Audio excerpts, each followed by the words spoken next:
Pemirsa, Anda masih bersama kami dalam Berita Lampung. Bagi Anda yang baru bergabung, inilah Berita Lampung Pilihan hari ini.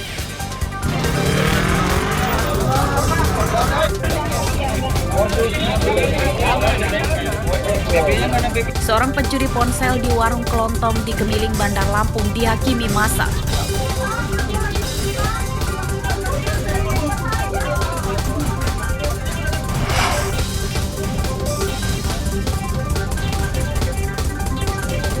Ribuan kendaraan dinas Lampung Utara yang menunggak pajak terjaring razia petugas Samsat.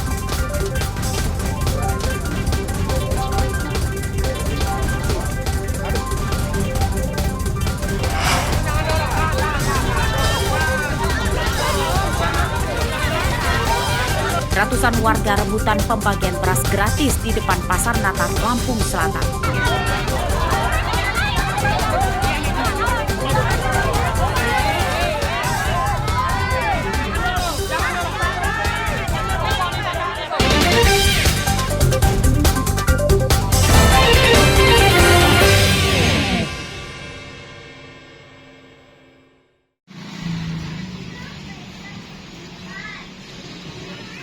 Harga beras kualitas medium di beberapa pasar di Lampung Tengah sejak sekitar 1 bulan terakhir bertahan di Rp13.000 per kilogram. Harga ini terbilang tinggi dibanding bulan sebelumnya yang di kisaran Rp11.000 per kilogram. Seperti terpantau di Pasar Bandar Jaya Rabu pagi, sebagian besar pedagang hanya menjual beras kualitas medium dan premium. Harga beras kualitas premium tembus Rp15.000 per kilogram dan paling murah Rp14.500 per kilogram. Sementara untuk beras kualitas biasa langka. Sekarang beras paling murah sih di Rp13.000 ya. Per kilo itu Mbak ya? Ini termasuk kenaikan paling tinggi Mbak ya? Ini yang paling tinggi sejauh ini. Ya kalau masyarakat, ya kalau kita sih pedagang ya mau nggak mau, memang gabahnya lagi mahal ya mau nggak mau ya resiko gitu. Cuma kalau orang sih pada dasarnya mau nggak mau terima, cuma emang komplain gitu loh Mas. Sementara itu Dinas Perdagangan Lampung Tengah mengimbau warga tidak panik atas kenaikan harga beras. Pihaknya telah bekerja sama dengan Bulog membuka 38 rumah pangan kita atau RPK di 28 kecamatan yang menjual beras lebih murah dibanding di pasar. Di RPK itu, beras kualitas medium dijual Rp9.500 per kilogram.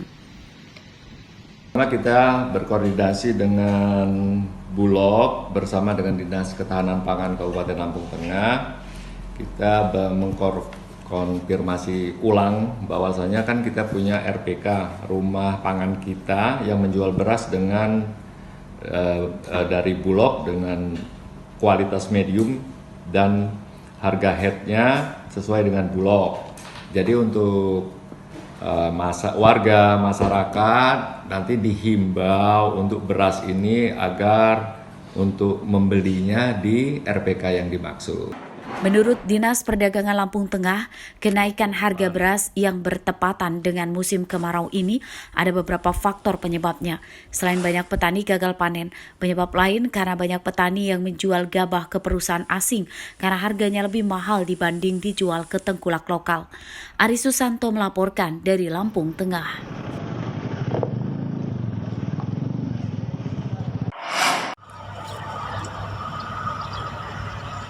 Pengeluaran para petani di musim kemarau kian membengkak. Kini mereka harus mengeluarkan uang lagi untuk menyirami tanaman supaya tidak mati akibat kekeringan. Salah satunya Sugiono, petani cabai di Sidomulyo, Lampung Selatan. Ia mengambil air dari sungai dan airnya dibawa ke kebunnya untuk menyirami tanaman cabai. Dalam sehari, ia bisa mengeluarkan uang hingga Rp200.000 untuk biaya operasional mengambil air dari sungai ke kebunnya. Kebutuhan air tanaman cabai di kebun Sugiono per hari rata-rata mencapai 4 tandon atau sekitar 8.000 liter. Untuk menghemat air, namun tanaman bisa tersiram air semua, Sugiono menggunakan penyiraman tanaman dengan sistem kincir supaya mirip dengan hujan buatan. Terus kalau nggak langsung kita ambil sikap kayak gini, berani ngambil air gini, tanaman kita ya mati dia. Sehari bisa habis berapa tower? Sehari 8 sampai 9 tower, Pak. Biaya yang dikeluarkan? Kalau biaya dikeluarkan kita nggak ngitung-ngitung, yang penting tanaman hidup aja udah. Pengeluaran modal lebih besar juga dialami para petani padi supaya tetap bisa panen. Mereka kini terbebani biaya untuk menyedot air dari sungai untuk mengairi sawah mereka. Sawah saya ini nyedot, saya itu dari Kali Pisang. Kalau dari irigasi itu nggak nyampe karena irigasi itu kering. Jadi tiap tahun itu ya nyedot dari Kali Pisang. Susah Pak, kering airnya. Kalau mau nyiram kita nyedot dari kali karena siringnya pada jebol semua di atas itu. Para petani mendesak pemerintah segera turun tangan membantu mengatasi kekeringan tersebut dengan membangun sumur bor dan menormalisasi irigasi supaya debit air kembali banyak. Hasib Saifullah melaporkan dari Lampung Selatan. Puluhan pengusaha tambak ikan air tawar di Lombok Induk, Lampung Barat terdampak kemarau panjang. Sebagian petambak kini berhenti membudidayakan ikan, padahal itu disayangkan petambak karena harga ikan kini sedang tinggi. Meski demikian, masih ada petambak yang tetap bertahan produksi. Mereka adalah petambak bermodal besar dan yang mendapat bantuan bibit ikan dari pemerintah.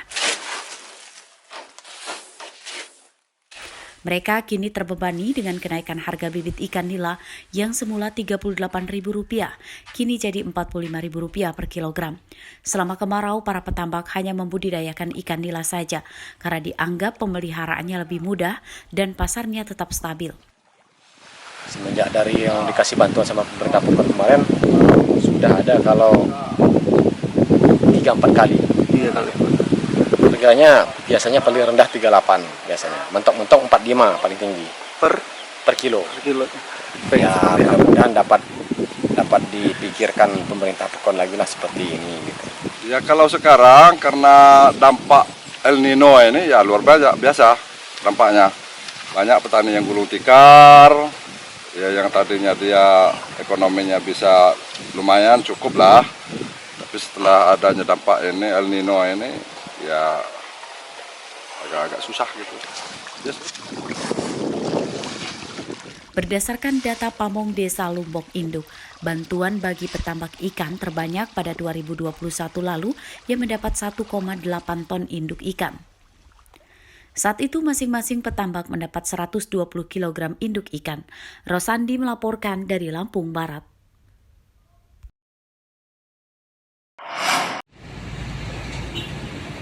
Kemarau panjang dampak fenomena El Nino di Lampung Utara mulai membuat khawatir Pemkab setempat.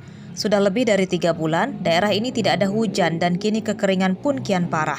Untuk menanggulangi bencana kekeringan itu, Rabu siang Pemkab setempat membentuk tim Satgas Penanggulangan Bencana Kekeringan. Tim itu terdiri dari beberapa dinas, diantaranya Dinas Pertanian dan BPBD.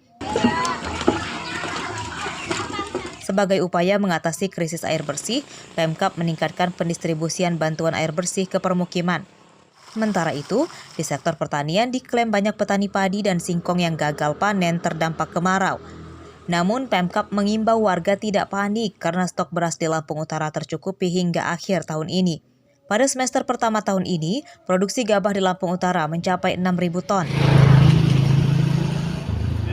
Jadi karena air irigasi daerah tidak lagi maksimal memberikan kontribusi terhadap sawah, ada sumber-sumber mata air yang ada di seputaran sawah itu telah dihimbau masyarakat untuk memanfaatkan sumber itu. Kemudian berkaitan dengan ketahanan pangan, pemerintah daerah Lampung Utara sudah menyiapkan stok beras yang cukup dan akan diberikan secara cuma-cuma kepada masyarakat penerima PKH. Sumber pengairan sawah di Lampung Utara terbesar berasal dari Sungai Wairarem. Sayangnya, sungai besar itu kini mulai mendangkal yang menyebabkan surutnya air di irigasi. Ardi Yohaba melaporkan dari Lampung Utara. Walaupun musim hujan juga kita ngambil gini karena